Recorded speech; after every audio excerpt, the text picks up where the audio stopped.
Welcome to Tales of Wonder.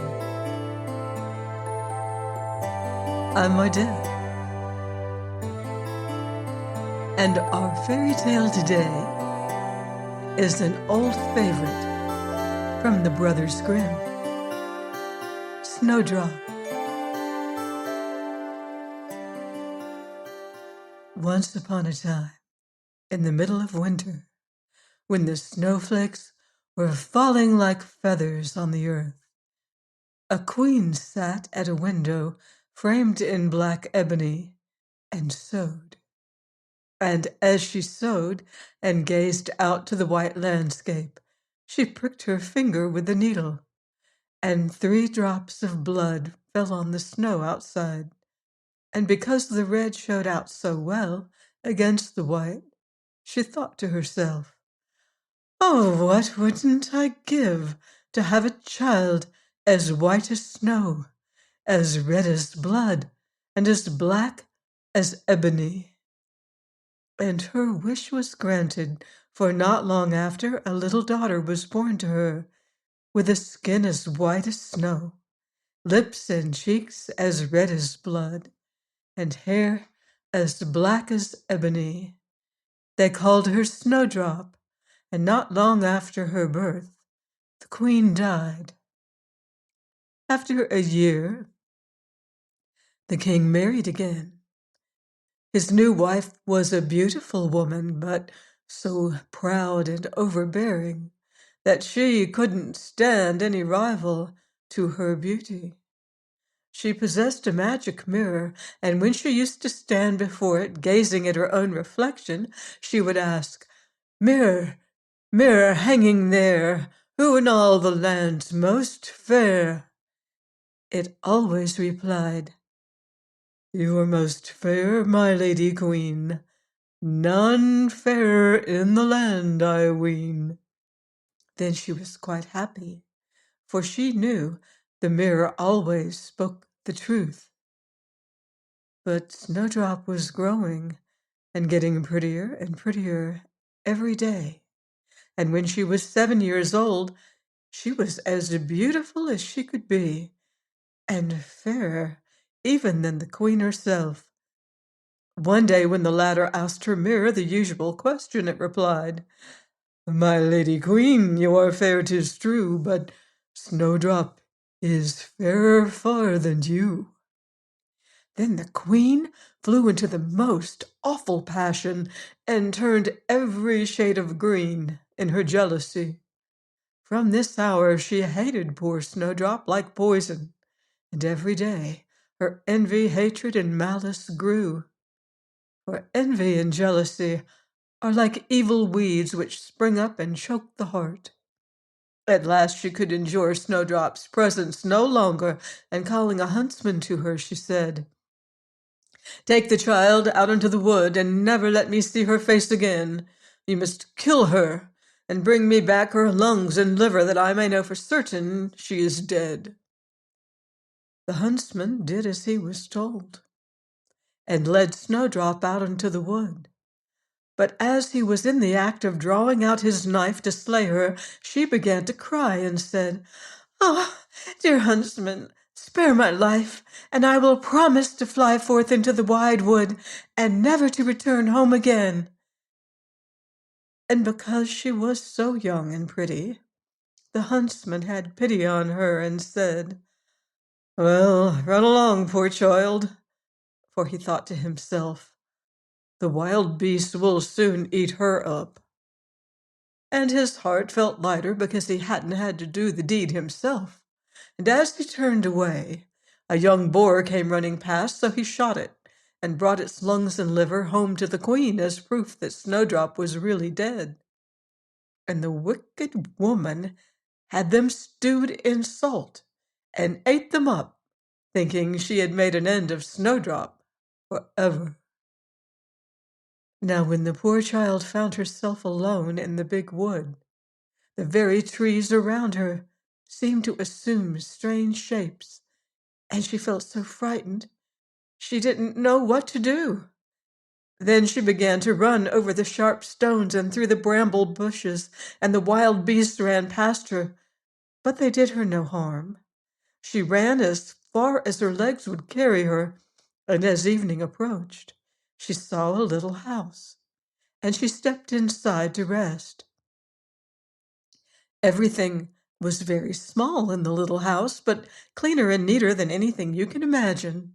In the middle of the room there stood a little table, covered with a white tablecloth, and 7 little plates and forks and spoons and knives and tumblers.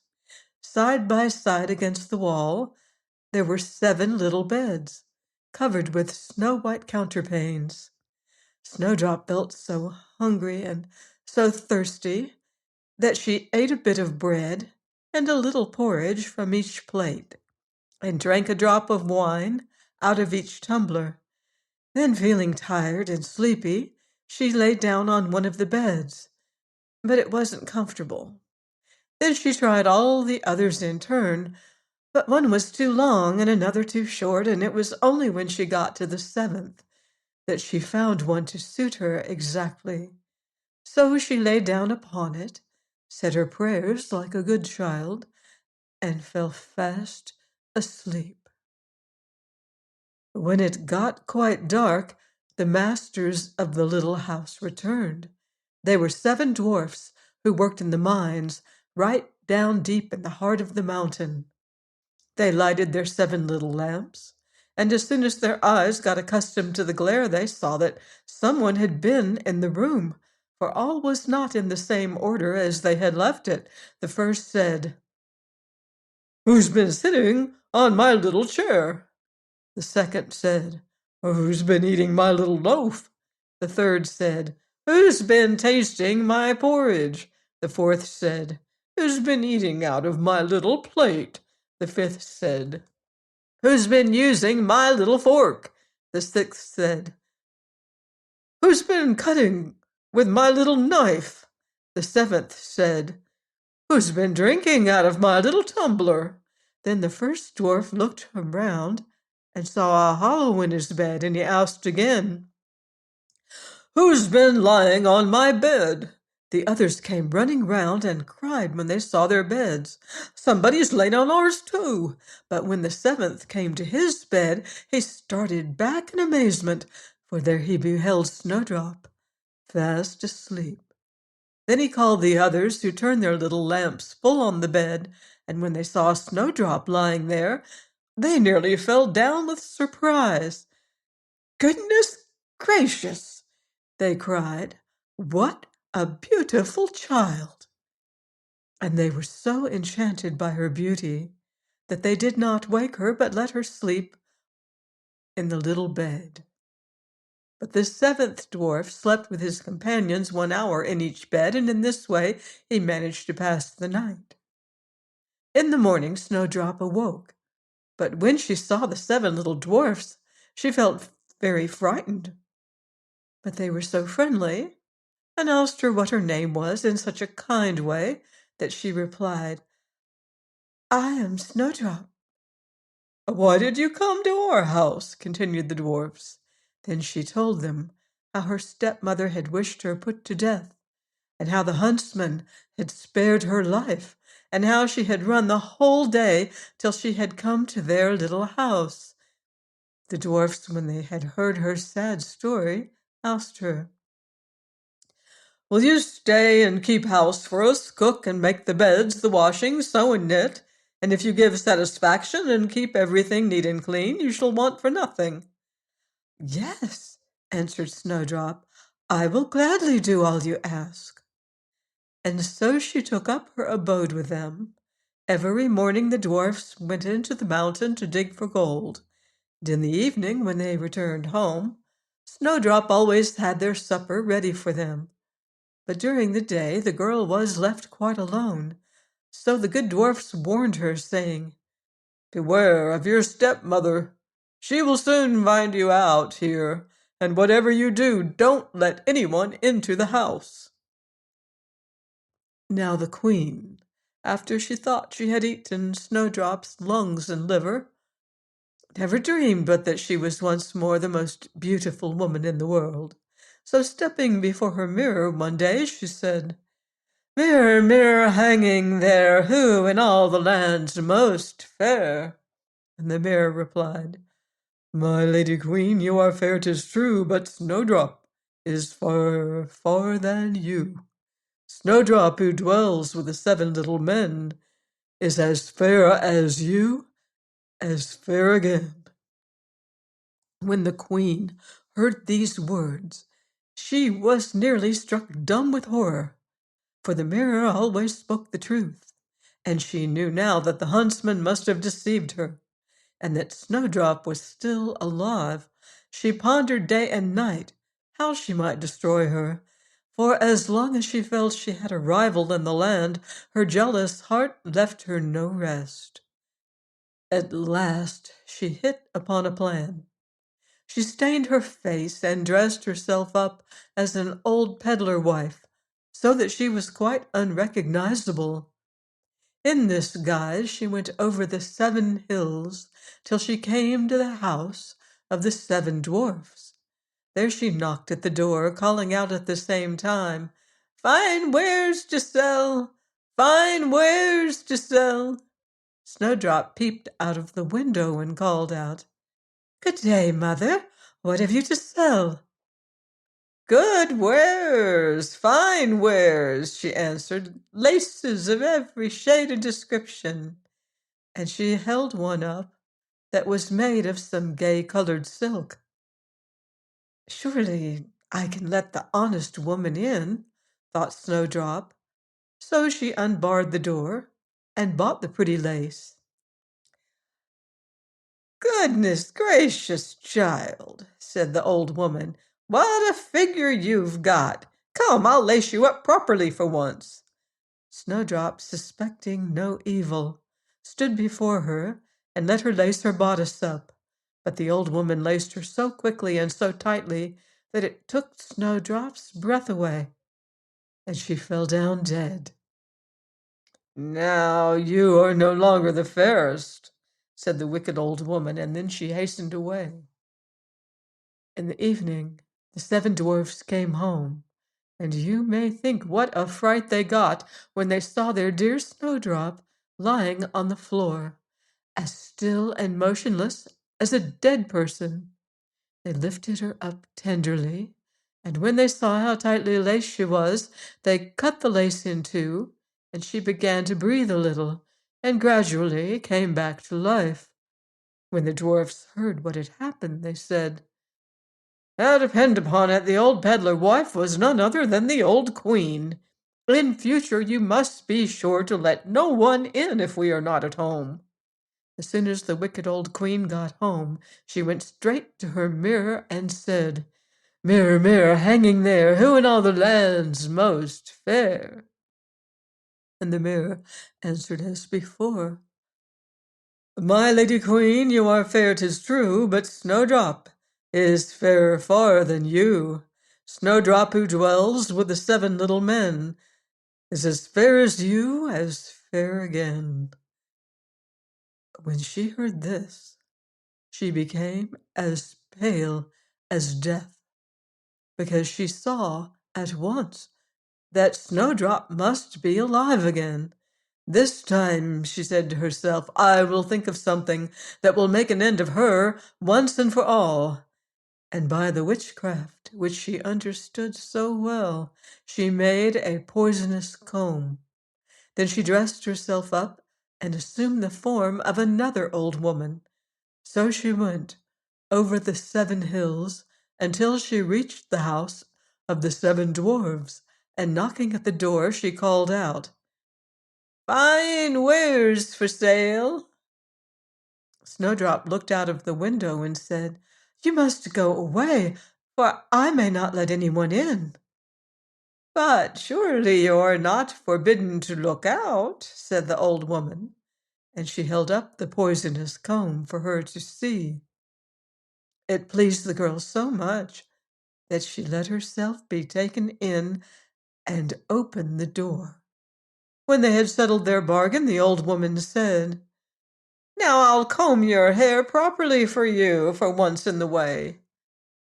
Poor Snowdrop thought no evil, but hardly had the comb touched her hair than the poison worked, and she fell down unconscious.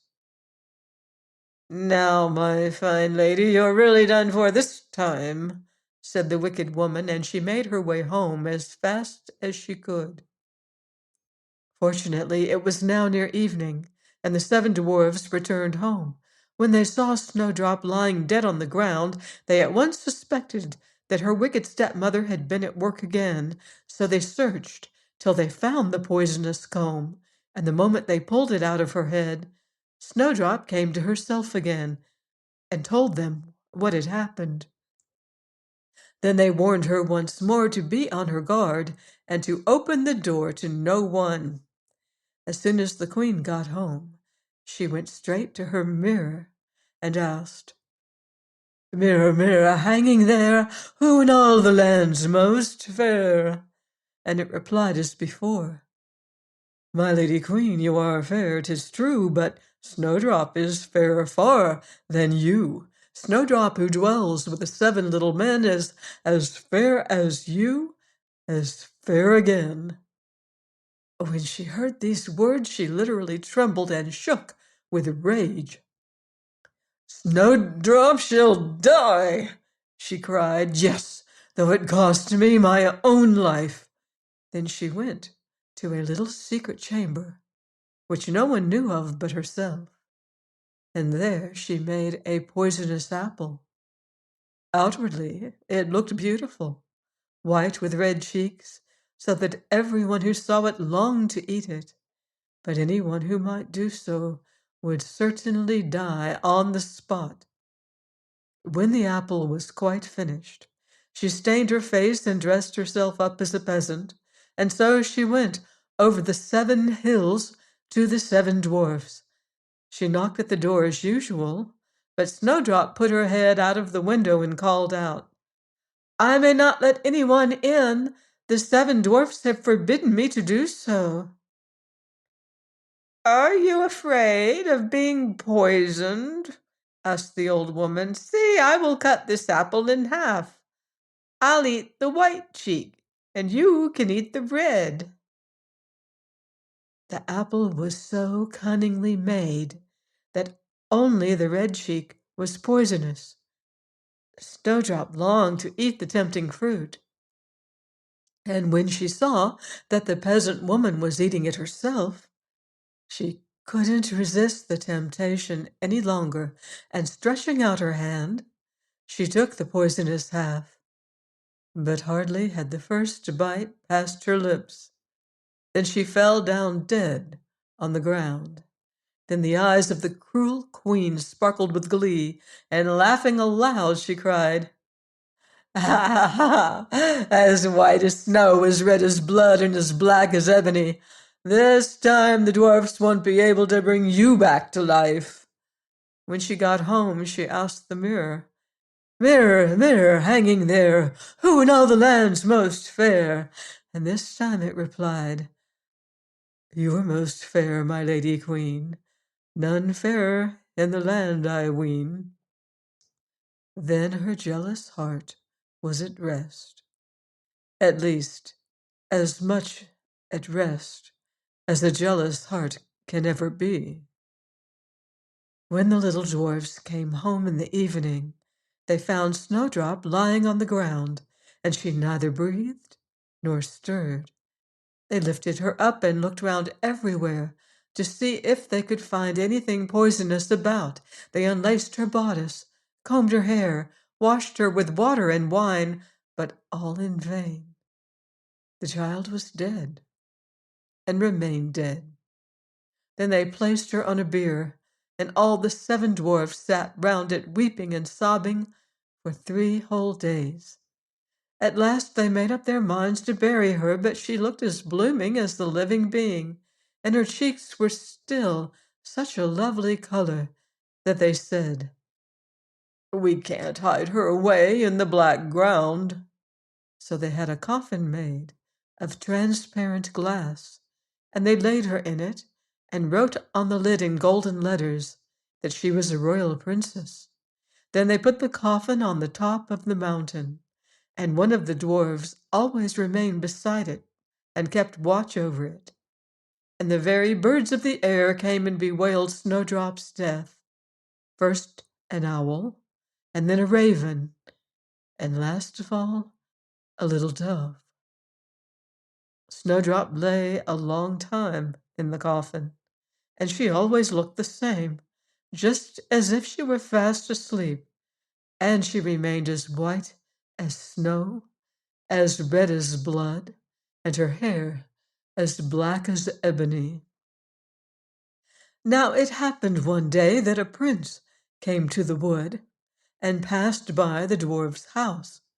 He saw the coffin on the hill with the beautiful Snowdrop inside it, and when he had read what was written on it in golden letters, he said to the dwarf, "Give me the coffin, I'll give you whatever you like for it." But the dwarf said, "No, we wouldn't part with it for all the gold in the world." "Well, then," he replied, "give it to me, because I can't live without Snowdrop. I will cherish and love it as my dearest possession." He spoke so sadly that the good dwarfs had pity on him and gave him the coffin, and the prince made his servants bear it away on their shoulders. Now it happened that as they were going down the hill, they stumbled over a bush and jolted the coffin so violently that the poisonous bit of apple Snowdrop had swallowed fell out of her throat. She gradually opened her eyes, lifted up the lid of the coffin, and sat up alive and well. "Oh, dear me! Where am I?" she cried. The prince answered joyfully, "You are with me." And he told her all that had happened, adding, "I love you better than anyone in the whole wide world. Will you come with me to my father's palace and be my wife?" Snowdrop consented and went with him, and the marriage was celebrated with great pomp and splendor. Now Snowdrop's wicked stepmother was one of the guests invited to the wedding feast. When she had dressed herself very gorgeously for the occasion, she went to the mirror and said, "Mirror, mirror, hanging there, who in all the land's most fair?" And the mirror answered, "My lady queen, you are fair, 'tis true, but Snowdrop is fairer far than you." When the wicked woman heard these words, she uttered a curse and was beside herself with rage and mortification. At first she didn't want to go to the wedding at all, but at the same time she felt she would never be happy till she had seen the young queen. As she entered, Snowdrop recognized her and nearly fainted with fear. But red-hot iron shoes had been prepared for the wicked old queen, and she was made to get into them and dance till she fell down dead. Yes, this is the same story you know as Snow White, but originally it was called Snowdrop. I do hope you've enjoyed it. Please join me here next time for another enchanting story on Tales of Wonder.